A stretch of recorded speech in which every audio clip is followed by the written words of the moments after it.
오늘 우리가 나눌 말씀 요한복음 11장 38절에서 44절까지 말씀입니다. 자, 38절에서 44절까지 말씀 함께 있습니다. 예수께서 다시 속으로 비통하게 여기시면서 무덤으로 가셨다. 무덤은 동굴인데 그 어귀는 돌로 막아 놓았다. 예수께서 돌을 옮겨 놔라 하시니 죽은 사람의 눈이 마르다가 말하였다. 주님, 죽은 지가 나흘이나 되어서 벌써 냄새가 납니다. 예수께서 마르다에게 말씀하셨다. 네가 믿으면 하나님의 영광을 보게 되리라고 내가 네게 말하지 않았느냐. 사람들이 그 돌을 옮겨 놓았다. 예수께서 산을 우러러보시고 말씀하셨다. 아버지, 내 말을 들어주신 것을 감사드립니다. 아버지께서는 언제나 내 말을 들어주신다는 것을 압니다. 그런데도 이렇게 말씀을 드리는 것은 둘러선 무리를 위해서입니다. 그들로 하여금 아버지께서 나를 보내신 것을 믿게 하려는 것입니다. 이렇게 말씀하신 다음에 나사로야 나오너라고 외치시니 죽었던 사람이 나왔다. 손발은 천으로 감겨있고 얼굴은 수건으로 싸매어 있었다.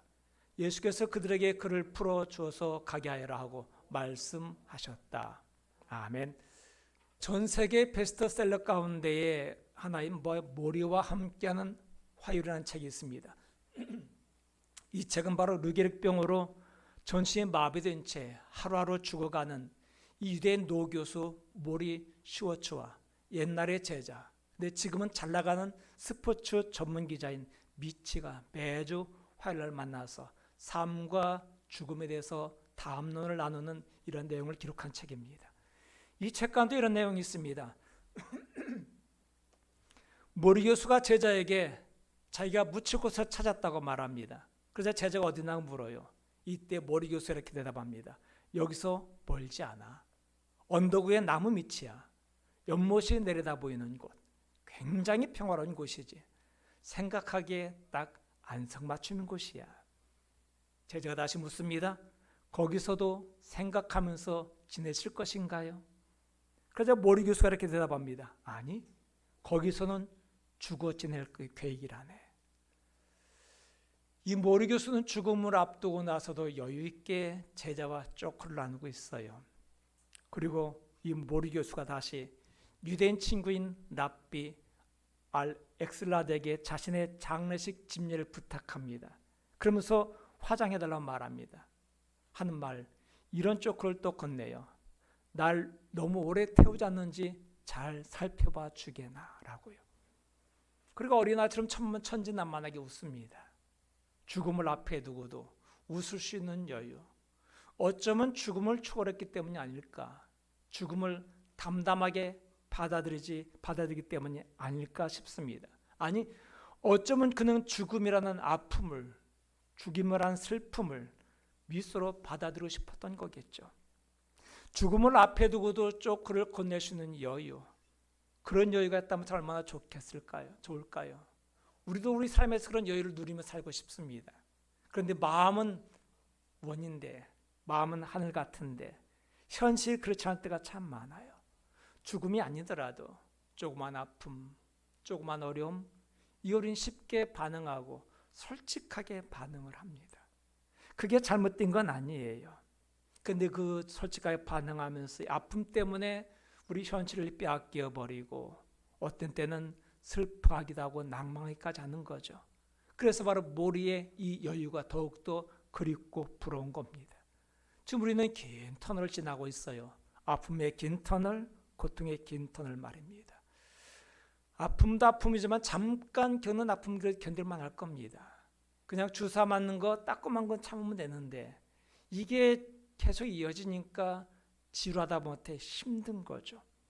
그래서 우리 영혼까지도 식어져가는 것이 문제라는 것입니다. 우리는 이런 가운데 고난주간을 맞았고 또한 부활주일 아침을 맞았습니다.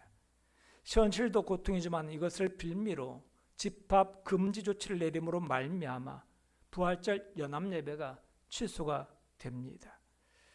이럴 때일수록 함께 모여 서로 위로하고 서로 웃고 서로 기쁨을 주고 싶은데 그것마저 여의치 않다는 것입니다. 그럴지라도 우리는 이렇게 온라인한 매체를 통해서도 다시 한번 서로 멀리 떨어졌으나 따로 떨어졌으나 함께하는 의미를 갖게 되는 것입니다. 오늘 본문의 말씀에는 여유 없이 살아가는 한 가정이 등장합니다. 그 가정은 바로 소년 가장의 가정입니다. 나사로와 마르다와 마리아 세 남매만 있는 가정. 그래서 여유가 없어요. 그런데 소년 가장이, 이것도 소년 가장이 하필이면 가장 중요한 나사로가 병들어 죽어가고 있다는 것입니다. 답답한 마음에 마르다는 예수님께 사람을 보냈습니다. 근데 예수님께서 그 소식을 듣고도 계시던 곳에 이틀을 더 머물면서 여유를 부르십니다. 지금 나사로의 가정은 여유가 없는데 예수님은 여유를 부리고 계신 거예요. 결국은 이 소년 가장이 숨을 거두고 맙니다. 기다릴 여유도 없이 말입니다. 우린 바로 여기서 때때로 실망하긴 해요. 우리는 그렇게 간절히 기다리는데 주님 오시지 않고, 아니 어쩌면 좀 더 일부러 늑장을 부리시는 것 때문에 나를 사랑하지 않는 건 아닌가? 혹은 나를 멀리하신 건 아닌가? 내게 죄가 많은 것인가? 이런 마음 때문에 자책하기도 하고 실망하기도 하고 낭망하기도 한다는 것입니다. 그러면서 고대했던 기대했던 예수 오시지 않고 우리가 원치 않은 사망의 위를 찾아온다는 것입니다. 이것은 바로 나사로의 가정의 일인 동시에 오늘날 이 시대를 살아가는 저와 여러분의 가정의 일이기도 합니다. 기다리는 것은 오지 않고 도리어 기다리지 않는 아픔만 찾아오는 현실 말입니다. 하지만 성경은 이 아픈 현실을 통해서 우리에게 깊은 신앙의 세계를 알게 합니다. 우리가 아는 것처럼 나사로는 죽었습니다. 그런데 다시 살아났어요. 그래서 그가 죽었을 때 경험했던 아픔이 놀라운 기쁨과 환희로 바뀌는 것입니다. 아픔만큼 큰 기쁨이 된 것입니다. 우리는 오늘 또 기대하며 살아가요.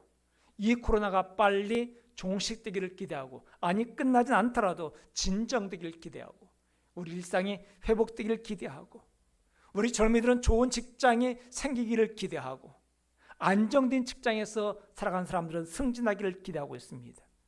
지금 내가 하고 있는 사업이 번창하기를 기대하고 있고, 우리는 이 예배당에 사람이 가득 차고 넘치는 북적이는 그러한 시간을 기대하고 있습니다. 하지만 기대와 달리 우리 현실은 다를 때가 참 많아요. 그렇다고 해서 하나님 우리를 버리셨다거나 잊었다고 생각하지는 않습니다. 하나님께서 함께 하신 날 믿고 있습니다만 그럼에도 불구하고 우리는 아프고 슬픈 거예요. 이런 때 우리는 어떻게 하면 좋을까요? 하나님 믿고 있고 기대하면서도 불구하고 여전히 아프고 슬픈 현실을 살아가는 우리는 어떻게 하면 좋을까? 우리는 바로 그 해답을 나사로가 다시 살아난 사건을 통해서 부활의 의미를 깨닫고자 합니다. 이 부활의 의미를 통해서 해답을 찾고자 원합니다. 그렇다면 여러분, 부활이란 우리에게 어떤 의미가 있는 것일까요? 부활의 의미는 무엇일까요? 부활의 의미는 첫 번째, 부활은 숨겨진 사랑의 증거입니다. 숨겨진 사랑, 드러나지 않은 사랑입니다. 여러분, 부활이란 역설적 사랑입니다. 역설이란 상식과 이론을 거스르는 어떤 것입니다. 우리가 상식적으로 생각하지 못했던 말입니다. 우리는 부활 그 자체만으로는 기다리고 우리는 기다리는데, 그런데 문제는 부활은 반드시 죽음을 통과해야 된다는 거예요. 부활절 주일날 선생님이 주일학교 아이들에게 가르칩니다. 그리고 예수님의 부활을 설명하면서 믿음을 강조합니다. 큰 아이들에게 질문 던집니다. 여러분, 우리가 예수님과 함께 부활하려면 어떻게 해야죠?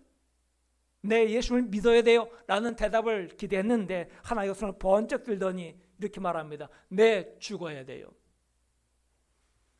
기대치 않았던 답변에 당황했지만 선생님 가만히 생각해봐, 맞는 말이에요.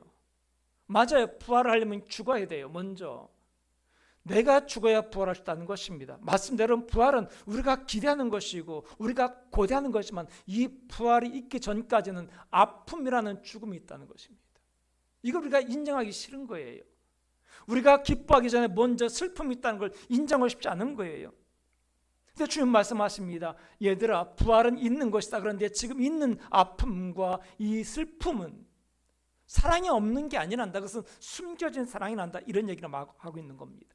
이걸 바로 역설의 신비라 말하는데, 이러한 신비를 역설을 통해 설명하시는데 요한복음 11장에 보면은요, 우리가 함께 할 수 없다고 생각하는 두 가지가 공존하는 것을 보게 돼요. 자, 3절 보실까요? 이에 그 누이들이 예수께 사람을 보내 이르되 주여 보시옵소서, 사랑하신 자가 병들었나이다 하니. 우리가 지금 세 번역을 보고 있습니다만 세 번역의 장점은 이해하기 쉽다는 것입니다. 그런데 이 개역개정판은요, 아는 사람은 이게 더 훨씬 쉬워요. 굉장히 간단 명료하면서 암송하기 쉽고요, 딱딱 대조가 되는 것을 잘 말해줍니다. 자, 여기 지금 개역개정판 읽었습니다만 사랑하는 것과 병들음이 함께 있어요. 여러분, 사랑하는 자가 병들도록 내버려두는 게 사랑인가요? 지금 여기 어떤 사람이 아픔을 겪고 있는데 그들을 내버려두는 게 사랑인가요? 사랑이라면 아프지 말아야 되고, 사랑이라면 병들지 말아야 되고, 사랑한다면 내버려두지 말아야 된다는 것이 우리 상식입니다. 그런데 지금 성경은 말합니다. 얘야, 병듦 속에도 사랑은 있는 거란다. 이걸 말씀해 주고 있는 것입니다. 사랑과 병듦이라는 두 가지의 어울리지 않는 단어가 나타나고 있어요. 뿐만 아닙니다. 예수님께서는 정말 다급한 가정입니다. 위급한 가정입니다. 위기 가정입니다. 이 위기 가정에 가장 중요한 사람인 나사로 소년 가장의 병들어 죽어 간다는데도 득달같이 달려가지 않으시고 거기 계시던 곳에 이틀을 더 머무셨어요. 그래서 많이 서운한 겁니다. 왜 빨리 안 오시나? 어떤 때의 서운함이 도를 넘어서 절망까지 가게 만듭니다. 근데 요한복음은 이 사랑의 역사를 설파합니다. 공교롭게도 지금 예수님은 요단강 건너편에 계십니다. 지금 나사로는 요단강 이쪽 예루살렘 부근입니다. 나사로가 있는 곳이 지명이 어디라고요? 베단이죠. 베단인데 놀랍게도 지금 예수님께서 계신 곳은 요단강 건너편에 좀 떨어지는 곳인데 그것도 지명이 베단이에요. 요한이 예수님께 침례 베푸시던 그곳, 요한복음 1장은 그곳이 베단이라고 분명히 말합니다. 요한복음 10장에서는 예수님께서 침례 받으시던 그곳에 지금 계셨다고 말씀하고 11장으로 들어왔어요.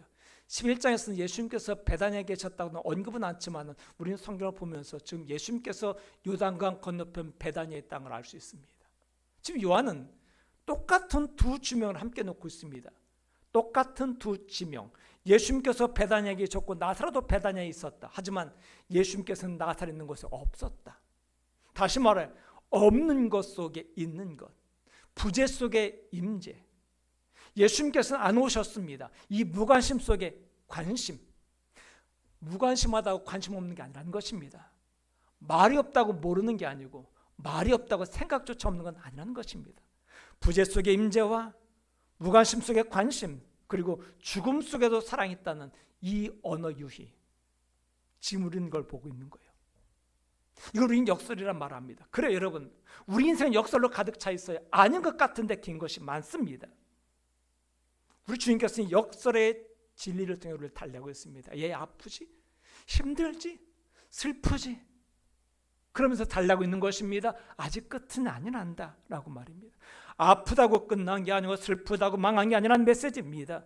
지금 현실만 보면 망한 것 같지만 부활이라는 시선으로 바라본다면 이것은 복이라는 것입니다. 그래서 예수님께 이렇게 달래세요. 4절 말씀 보십시오.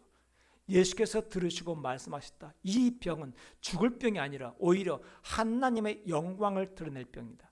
이것으로 말미암아 하나님의 아들이 영광을 받게 될 것이다. 병은 병인데 죽을 병이 아니래요. 그런데 나사로는 죽어요.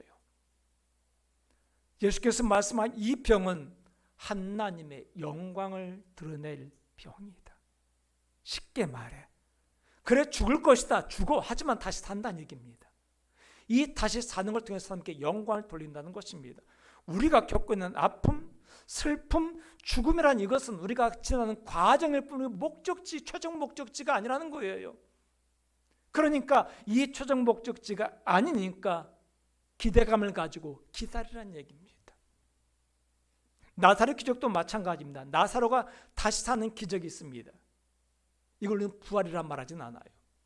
그냥 다시 살았다고 말합니다. 왜냐하면 우리가 말하는 부활의 의미가 다른 거기 때문에. 나사로는 죽었다가 다시 살아난 거예요. 그런데 어떻게 됐죠? 다시 죽어요. 예수님께서 말씀하신 건 이게 아닙니다. 너희는 부활하는데 또 죽을 부활이 아니라는 것입니다. 영원히 죽지 않을 부활. 다시 말해 나사로의 다시 사는 사건은 예수님의 부활을 위한 리허설에 불과해요. 모델하우스에 불과해요. 여기서 궁극적 목적은 예수님의 부활입니다. 거기에 지나가는 과정에 나사로의 기적도 있는 것입니다. 요한의 것을 넌지시 보여줘요. 18절 보실까요? 베다니는 예루살렘에서 오리가 조금 넘는 가까운 곳인데 여러분 지금 나사로가 있는 곳이 베다니입니다. 예수님께서 베다니로 가십니다. 그렇다면 중심적인 베다니가 되는데 이 베다니를 뭐라고 설명합니까? 예루살렘에 가까운 곳. 지금 요한은 베다니를 통해서 예루살렘에 초점을 맞추고 있는 겁니다. 예루살렘에 가까운 베다니. 왜냐하면 예수님께서 가시는 목적지는 베다니가 아니라는 겁니다. 베다니를 거쳐 거기서 나사로를 살리고 기적을 베푸시면 어디로 가시냐? 예루살렘으로 가세요. 베다니는 지나가는 과정일 뿐입니다. 예수님께는 지금 기적의 현장이 아니라 십자가의 현장으로 가시는 것입니다. 그렇다고 여러분 십자가 현장이 죽음의 현장이 아닙니다. 바로 부활의 자리로 가시는 것입니다. 궁극적으로 그분은 부활하사 하나님 보좌 우편에 계시는 거예요. 이 모든 것이 일련의 과정이라는 것입니다. 이 과정 가운데는 아픔도 있고 슬픔도 있고 눈물도 있다는 거예요. 이걸 주께서 우리에게 말씀하십니다.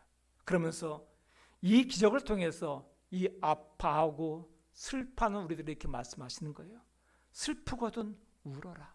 하지만 마냥 슬픔에 빠졌지는 말고 눈물이 다 빠져나오거든 이제 일어나 부활을 기다려라. 그때가 되면 오늘의 아픔이 이해가 될 거다. 그렇잖아요.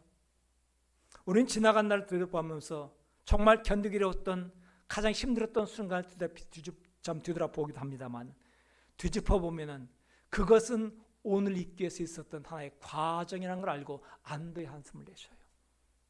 그렇습니다, 여러분. 오늘은 내 인생의 목적지가 아니라 지나가는 간역이고 과정일 뿐입니다. 그래서 아직은 힘들고 그래서 아직은 아프고 아직은 슬픈 거예요. 그런데 이 아픔조차도 슬픔조차도 숨겨진 사랑이라는 것을 알라는 것입니다. 아직은 명확하지 않지만 부활의 때가 되면 그것은 마땅히 다 드러날 것이다. 그래 여러분, 부활은 숨겨진 사랑의 증거입니다. 부활이 우리 두 번째 의미는 부활은 아픔을 끌어안는 사랑이에요. 아픔을 끌어안는 사랑. 우리 주님은 부활을 바라보면서 마냥 참기만 하라고 말씀하진 않으세요. 그러면 스스로 우리 아픔을 끌어안으셨습니다. 여러분, 이 아픔을 끌어안는 것이 얼마나 중요한지 몰라요. 어느 장례식장에서 어떤 목사님이 설교를 하면서 이렇게 말씀하십니다. 울고 있는 유가족들을 호통치면서 우리가 그렇게 고대하고 고대하는 천국에 가는 것인데 왜 우느냐?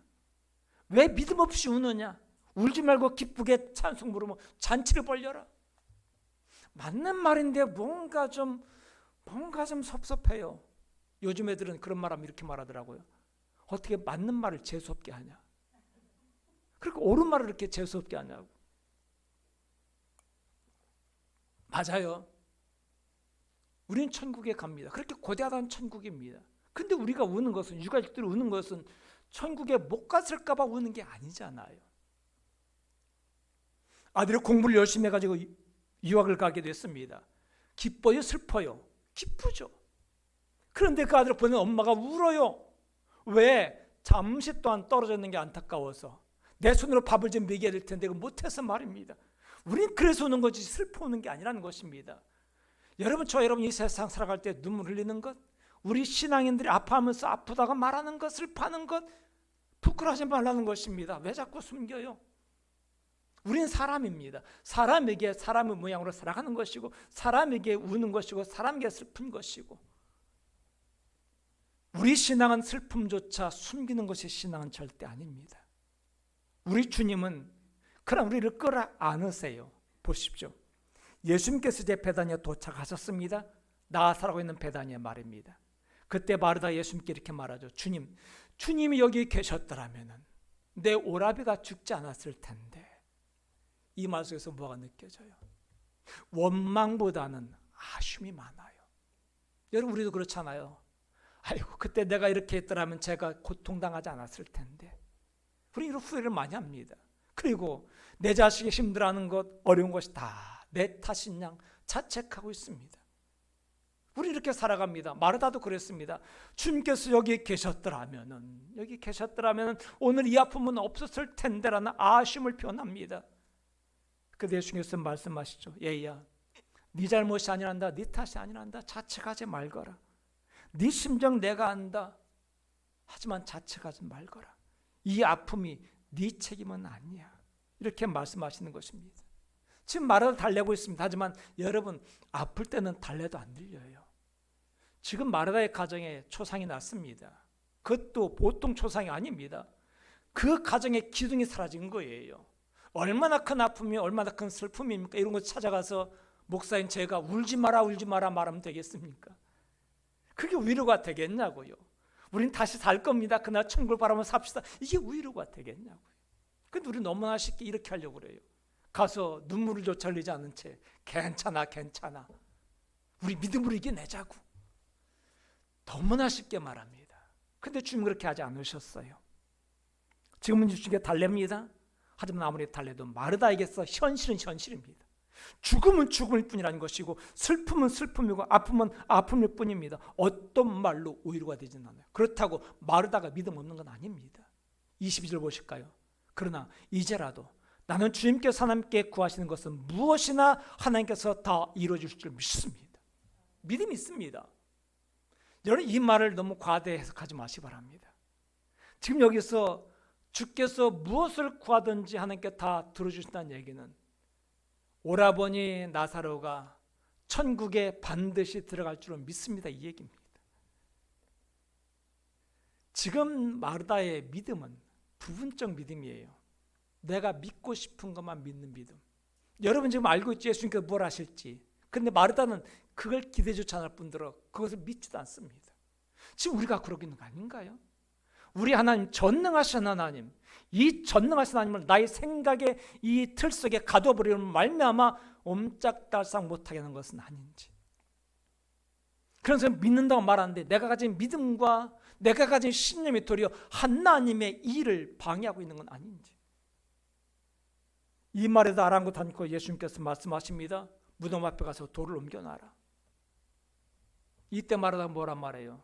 주님, 벌써 죽은 지 4일이 됐기 때문에 썩어 냄새납니다. 여기서 4일을 강조하는 것은 유대인들은 죽으면 사람의 영혼이 3일 동안은 그 시신주에 맴돈다고 해요.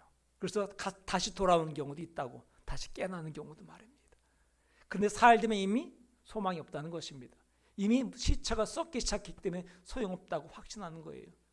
지금 주님께서 이런 유대인의 풍습을 생각한다면 주님께서 저쪽 요단강 건너편 베다니에서 이틀 더 묵으셨던 이유를 알겠죠.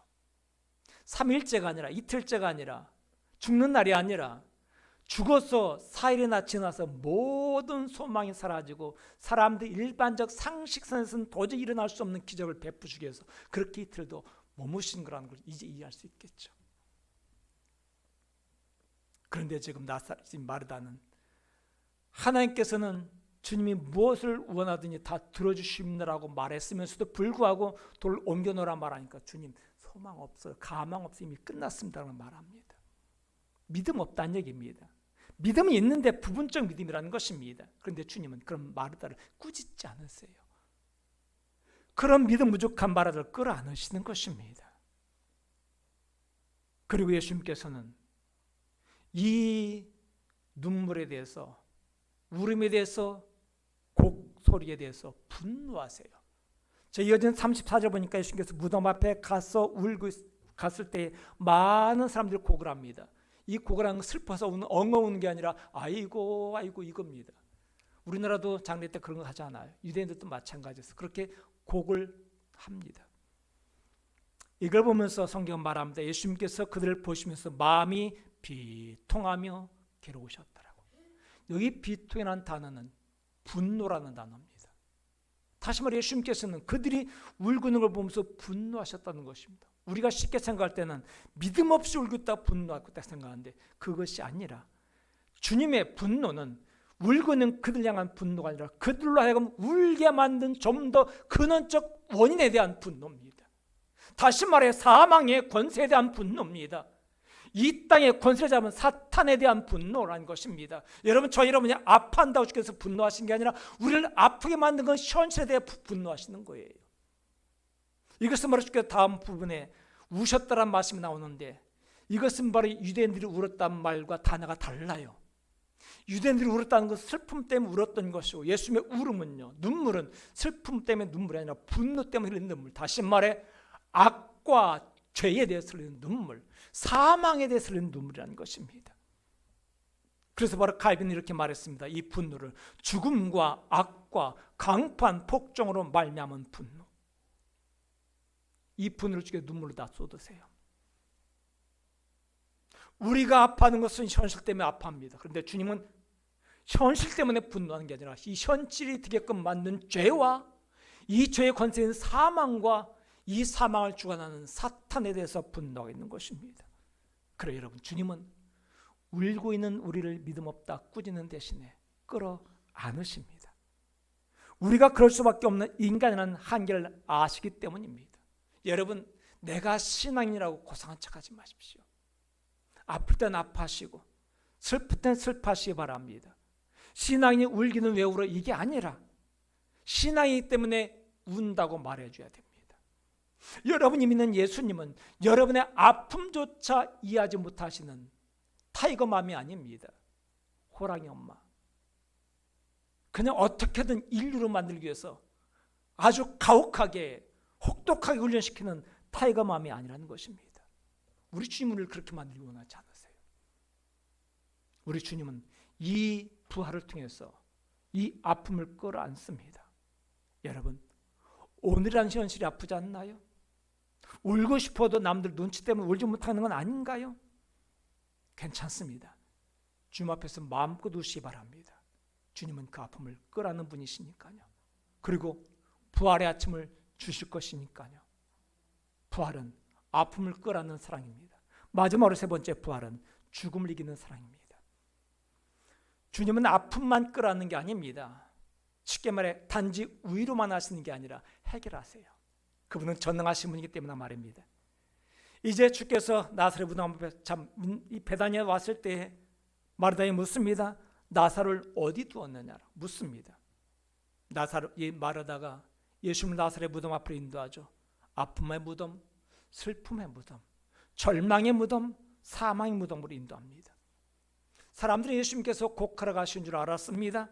그래서 곡하면서 따라왔습니다. 예수님도 눈물을 흘리셨습니다. 사람들은 말합니다. 봐라 봐라, 예수님께서 나사로 가정을 얼마나 사랑하신지 보아라. 그런데 주님은 곡하러 가시는 게 아니라 사망과 싸우러 가시는 거예요. 주님은 단지 우리를 위로하러 오시는 게 아니라 우리 문제와 싸우러 오신다는 것입니다. 그런데 우리는 우리 주님을 단지 그냥 함께만 울어줄 사람으로 생각한다는 것입니다. 오늘날 현대 심리학이 하나님의 말씀을 잠식해버린 때가 많았어요.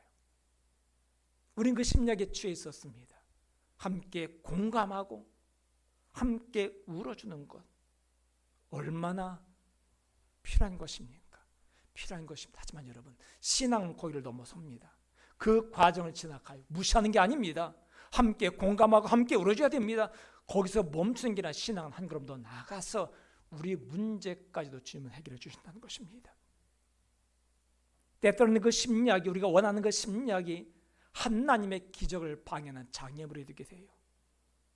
예수님께서 말씀하십니다. 돌로 옮겨 놓으라. 마르다가 뭐라고 말해요? 벌써 죽은 지 4일이나 됐기 때문에 소용없어요. 다시 말해, 주님 찾아와 주시고 울어주신 것만 해도 됐습니다. 이 정도면 됐습니다. 주님 더 이상 안 하셔도 돼요. 이런 얘기입니다. 이 마르다가 가진 신념이 주님의 기적에 장애물이 될 수 있다는 것입니다. 주님은 지금 위로하러 오신 게 아니라 죽음과 싸우러 오신 건데 말입니다. 여러분, 우리의 심리학이 하나님의 역사를 방해하지 않도록 하십시오. 필요한 것입니다. 인정합니다. 그러나 그것을 뛰어넘어야 됩니다. 이 말에 예수님께서 뭐라고 말씀하십니까? 40절 예수께서 마르다에게 말씀하셨다. 네가 믿으면 하나님의 영광을 보게 되리라고 내가 네게 말하지 않았느냐. 이미 말씀하셨어요. 네가 믿으면 하나님의 영광을 보게 될 것이다. 근데 지금 마르다가 믿지 못하는 것은 무엇 때문에? 고정관념 때문에, 우리 선입견 때문에 말입니다. 마르다는 이 영광이 마지막 날 영광이라 생각한 것입니다. 근데 예수님이 마지막 날은 오늘의 영광이에요. 나 마지막 살리라 말할 때 마지막 날 살 걸 마르다는 이해했지만 예수께서 아니다, 오늘 살 것이다. 저와 여러분들이 그걸 믿고 있잖아요. 그렇게 믿고 있잖아요. 마지막 날에는 천국에서는 이렇게 될 줄 믿습니다. 근데 주께서 말씀하세요. 아니, 천국에서도 그렇게 되겠지만 오늘 이 현실 속에서도 기적은 일어난다. 이걸 말씀하고 있는 겁니다. 그래서 똑같은 설교를 들어도 우리 선입견 가지고 이 프레임이라는 틀 안에서만 듣다 보니 다 잘려나고 그것만 남게 되는 거죠. 그럼에도 불구하고 예수님께서는 이런 걸림돌에도 불구하고 나사로를 살리십니다. 나사로가 걸어 나옵니다. 이때 환호성을 지르는데 여러분, 나사로가 걸어 나오는 게 끝이 아니라는 것입니다. 이게 목적이 아니라는 것입니다. 그게 목적이었다면 주께서 그냥 나사로 불러내면 돼요. 그런데 예수님께서는 나사로를 살리기 전에 먼저 뭘 하셨습니까? 하늘을 우러러 기도하십니다. 42절, 아버지께서는 언제나 내 말 들어주신다는 것을 압니다. 그런데도 이렇게 말씀드리는 것은, 이렇게 기도하는 것은 둘러선 무리를 위해서입니다. 그들로 하여금 아버지께서 나를 보내는 것을 믿게 하려는 것입니다. 중요한 건 나사로가 사는 게 아니라 나사로의 삶을 통해, 다시 사람을 통해서 사람들이 예수님께서 하나님께 보내신 하나님의 아들이라는 이 중요한 사실을 알고 믿게 하려는 것. 기적의 목적이 아니라 기적을 통해서 하나님을 드러내기 위한 것이라는 것입니다. 그래요 여러분, 기적보다 더 중요한 건 예수님입니다. 이걸 알아야 돼요. 전 설교를 시작하면서 모리와 함께한 활이라는 책에 나오는 모리 교수의 여유에 대해서 말씀드렸습니다. 죽음과 아픔, 슬픔은 우리 현실에서 벗어날 수 없는 원치 않는 친구인 셈입니다. 그러기 우리는 아픈 현실 속에서도 친구로 받아들이고 웃어야 되는데 우리가 웃기 힘든 것은 우리가 아직 몰랐기 때문에 그래요. 이제 우리는 압니다.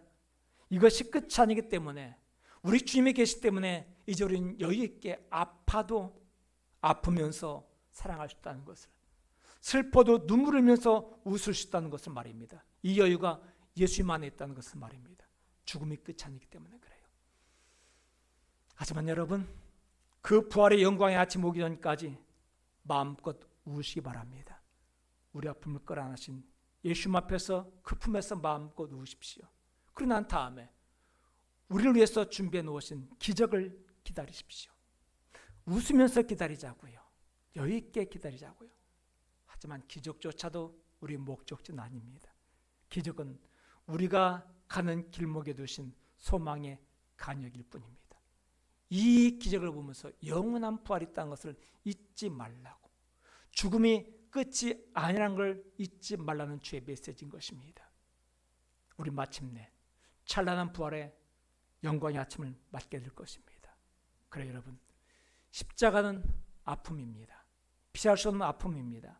하지만 이 십자가를 지고 가는 힘을 하나님께서 우리에게 주셨습니다. 이것이 바로 기적이라는 힘입니다. 그럼 마침내 부활의 능력으로 일어서게 할 것입니다. 우리 그 부활의 주님을 바라보면서 그 믿음으로 오늘 또 아픔의 현장을 여유 있게 살아가는 저 여러분의 삶이 되기를 간절히 축원합니다. 이 말씀 통해서 우리에게 소망 주신 것 감사합니다. 우리가 살아가는 이 삶의 현장에, 노장에 기적이라는 간역을 주심으로 말미암아 힘을 얻게 하시고 소망 갖게 하시고, 그래서 남은 길 걸어가 하시는 것 너무나 감사합니다. 아버지, 오늘 또 우리 현장 가운데 찾아오시기 원합니다. 사랑하는 모든 성도들의 삶 현장에 찾아오셔서 저들에게 기적을 베푸심으로 말미암아 소망되게 하시고 기쁨되게 하시고, 그래서 남 인생길도 여유 있게 걸어갈 수 있는 저희가 다 되게 도와주시기를 간절히 원합니다.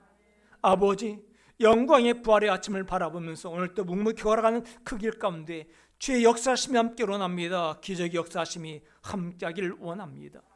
이제는 우리 주 예수 그리스도의 귀하신 은혜와 죽은 자 가운데 다 살리신 하나님 아버지의 극진하신 사랑과 지금도 이 땅의 사람을 살아가는 우리에게 힘주시는 성령님의 교통하심이 이 부활의 영광의 아침을 바라보면서 십자가의 길을 걸어가는 모든 심령들에게, 오늘 또 기적의 간역을 소망하면서 걸어가는 모든 심령들에게 이제부터 영원토록 함께 하옵시기를 간절히 축원하옵나이다.